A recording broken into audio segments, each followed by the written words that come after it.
तो अब बहुत देर होने वाली, बहुत जल्दी। बापूजी को बाहर निकालना है तो लीगल तरीके से निकालना होगा। बापूजी को इस केस में बाइज्जत बरी करना है तो भी लीगल तरीके से ही करना होगा, लेकिन लीगल तो उनके हाथों में है ना, और वो बापू के सगे नहीं है। तो क्या करना होगा? हमें एकजुट होना पड़ेगा। एकजुट हो गए। ये डरते किस किस चीजों से हैं? एक तो आपका लीगल टीम में सही लोग आ जाएं। डॉक्टर सुब्रमण्यम स्वामी से तो ये बहुत डरते हैं, तो बहुत स्ट्रांग आदमी है, लेकिन वो अभी आएंगे नहीं, क्योंकि उन्होंने मुझे बोला है जब तक तुम्हारी लीगल टीम में अर्जुन है, नीता है और ये लोग हैं, हम नहीं आएंगे। सीधी सादी बात है। ये इनको हटाओ कुणाल, फिर मेरे पास आओ। तो मैं अकेला तो कर नहीं सकता भाई, आपको सबको साथ देना पड़ेगा। कोई हीरो नहीं है यहाँ पे, करना पड़ेगा काम। करोगे या नहीं करोगे यार? और कितनी हद पार करवाओगे? बापूजी की हालत देख लो।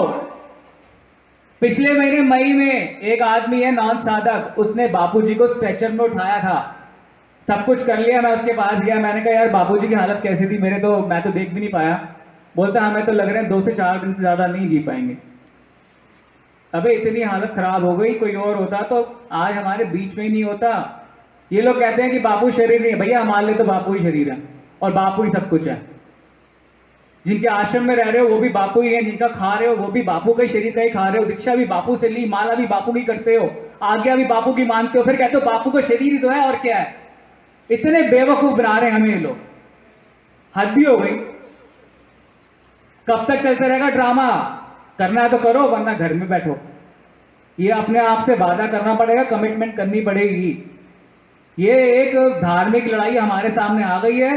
बापूजी ने कह रखा है कि इस देश को विश्व गुरु बनाना है हमें, बहुत बड़ा लक्ष्य। ये तो छोटा है यार, हम कैसे काम करेंगे देश के लिए, धर्म के लिए, जब अपने गुरु को ही नहीं बचा पा रहे हैं। ये लोगों को बापू से इतना कुछ लेना देना नहीं जितना इनको अपने आश्रमों से लेना है। अगर आश्रम के लिए कुछ करना है, धर्म के लिए कुछ करना है, अपने लिए कुछ करना है, अगर चाहते हो कि आगे आपका जो फैमिली है वो उसका उज्जवल भविष्य हो, आपको गर्व हो अपने आप को देखते हुए, तो आप लोगों को उठ के आज कुछ करना पड़ेगा, वरना कुछ नहीं होगा। अगर बापू है तो आश्रम है, बापू है तो धर्म है, बापू है तो संतुष्टि है, बापू है तो बापू की कृपा है, और बापू नहीं है तो कुछ भी नहीं है। ये बताना पड़ेगा क्या? सबको पता ही है। तो भैया देखो, अपनी अहम छोड़ो, अब एक मुट्ठी की तरह काम करना पड़ेगा। बापूजी के पास क्या है? इनके पास सब कुछ है। बापूजी के पास बापूजी के साधक हैं, और बापूजी के साधक जो है बिखरे हुए हैं, एक दूसरे की टांगे खींचते रहते हैं। कुछ लोग हैं जो आज मेरे से सॉरी बोलते हैं, गलती हो गई थी हमसे, बट 4 साल पहले मेरे बारे में लिखते थे कुणाल ने पैसे खा लिए, अब आज सॉरी बोल रहे हैं मुझे। तो मैंने तो कुछ बोला ही नहीं किसी के बारे में, लेकिन मेरी सिर्फ एक ही प्रार्थना है कि अब एकजुट हो जाओ, और हमें अपने अहम का, सबसे पहले जब आप सोचते हो कि आपको एकजुट होना है, तो हमें पहले से ही अपने आप से कमिटमेंट करनी पड़ेगी कि हमें अपने अहम की आहुति देनी ही पड़ेगी। कोई नामगिरी नहीं, मैं नहीं, हम बोलना पड़ेगा, तब जाके ये बापूजी को छोड़ेंगे।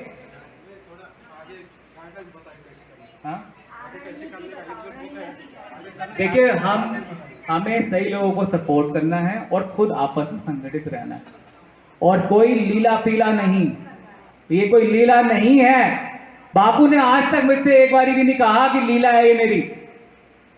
बापू अगर कोई रोते बिलखते कोई चले जाए तो शायद उसको बोल देते हैं बापू, क्योंकि उसकी अवस्था ही ऐसी है, नहीं बोलेंगे तो रात को नींद नहीं आएगी बेचारे को। लेकिन एक बार जो मेन लोग हैं सबको यही बोला है, मुझे तो ये बोला है कि मुझे फंसा दिया, एक बार ही नहीं कम से कम 50 बारी, और मुझे ये बोला है कि किसी भी तरह करके मुझे यहां से निकालो।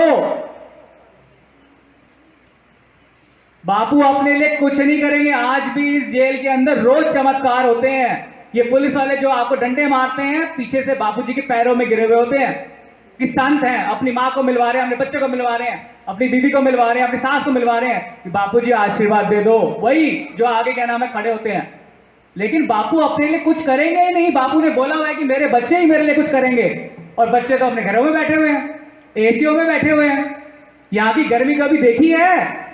जेल कभी देखा है कैसा होता है? 1500 कैदी हैं, किसी ने किसी का रेप किया, किसी ने खून किया हुआ है, कितनी बदतमीजी हो। कभी कभी बापू से कुछ लोग बात करते हैं, कभी आपको पता चलेगा, मैं बोलना भी नहीं चाहता, आपको बहुत बुरा लगेगा, कभी रियलाइज करो यार क्या हो रहा है ये।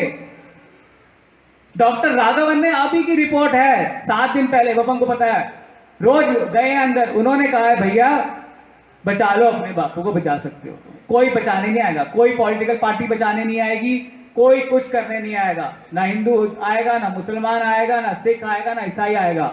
अगर कुछ करना है तो बापूजी के बच्चों को ही करना है, ये आप क्लियर रखिए अपने दिमाग में। और कोई इसमें सरकार नहीं है, मैं आपको बता दूं ये बात, कोई सरकार नहीं है। अगर ये किसी कागज में क्या नाम है गलती करते हैं तो क्या सरकार करवाती है वो? अगर एक गलत वकील को नसीहत देते क्या वो सरकार करवा रही है? अगर एक गलत वकील को अपॉइंट करते हैं तो क्या वो सरकार करवाती है? अभी रिसेंटली हमारे सुप्रीम कोर्ट में हमारे जो एक लॉयर हैं लूथरा साहब, जो इसके लॉयर हैं अपने अर्जुन के, वो ये कहते हैं कि भाई हमें तो बापूजी तो बहुत गंभीर स्थिति में है, बहुत गंभीर स्थिति में है। कोर्ट पूछता है फिर करना क्या है, क्या चाहते हो, किस लिए आए हो मेरे पास? तो बोलते हैं 2 हफ्ते के आगे की डेट दे दो। अरे जब गंभीर स्थिति है तो 2 हफ्ते आगे की डेट क्यों मांग रहे हो? ट्रीटमेंट के लिए, उपचार के लिए मेरे से परमिशन मांगो।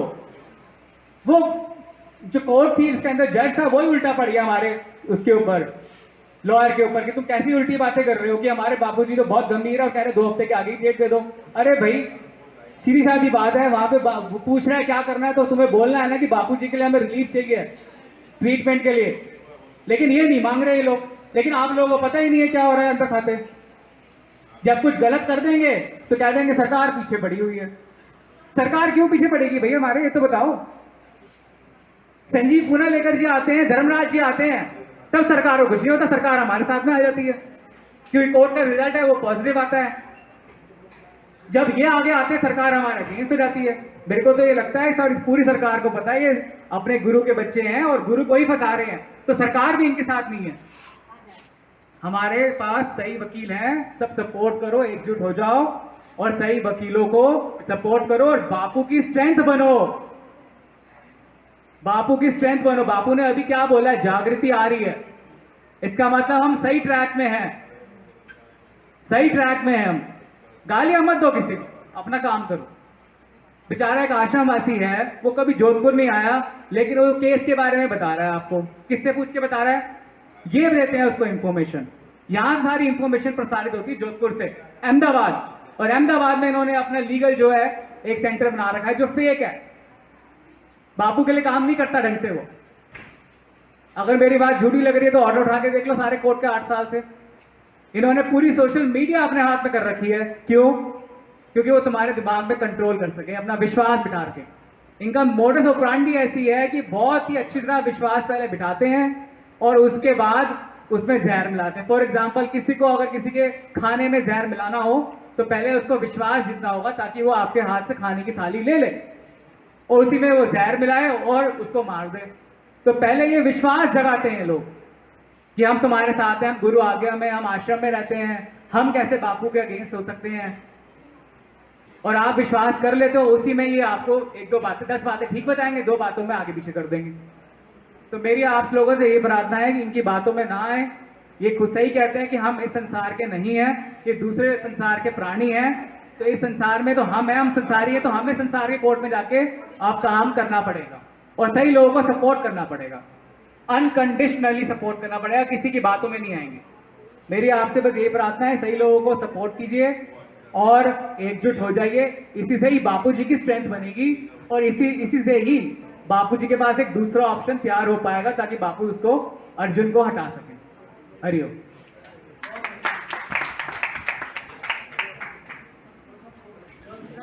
किसका खून नहीं खोलेगा पढ़ के ये अखबारों में, किसका खून नहीं खोलेगा पढ़ के ये अखबारों में।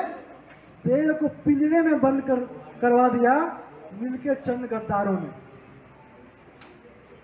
केस में जब जोधपुर केस लड़ा गया तो मैं केस के लीगल के बारे में बहुत ज़्यादा नहीं जानता हूँ, फिर भी मोटा मोटा जानता हूँ। ये कि जब भी किसी को कहानी सुना जाए, एक आम कहानी भी लिखी जाती है, मैं लिखता हूँ, पत्रकार हूँ तो मैं लिखता हूँ, तो एक लयबद्ध में लिखा जाता है, एक तरीके से समझाया जाता है, कहीं से कहीं कुछ से कुछ नहीं बताया जाता है। हमारे वकील को, पहले वकील को ये समझाते हैं कि बापूजी 9:30 बजे कुटिया में चले गए, दूसरे वकील को ये समझाते हैं ये लोग, और वो जो बात वकील को समझा रहा है वही बात तो कोर्ट में रखेगा ना वो। तो पहला वकील ने कोर्ट में ये बताया कि बापूजी 9:30 बजे कुटिया में चले गए थे, जो कि लड़की की कहानी को सत्य साबित कर रहा है। दूसरा वकील गया तो वो बोला कि बापूजी 11:30 बजे कुटिया में गए थे, जो कि सही बात है। अब तीसरा वकील गया तो वो बोल रहा है कि उस दिन तो वहाँ कुछ प्रोग्राम ही नहीं हुआ था, वहाँ पे बारिश हो रही थी। तो जब तीन कहानी आपके तरह से सुनाया जाएगा तो लोगों को पता, जज को, मूर्ख नहीं है, उसको पता पड़ जाएगा कि झूठ बोल रहा है, इसलिए झूठ झूठ झूठ कहानी सुनाया जा रहा है, घुमाया जा रहा है हमको, उसको जजमेंट देगी ना आपके खिलाफ। तो गलती अपने तरफ से हो रहा है, इस बात को मानना पड़ेगा। अब आगे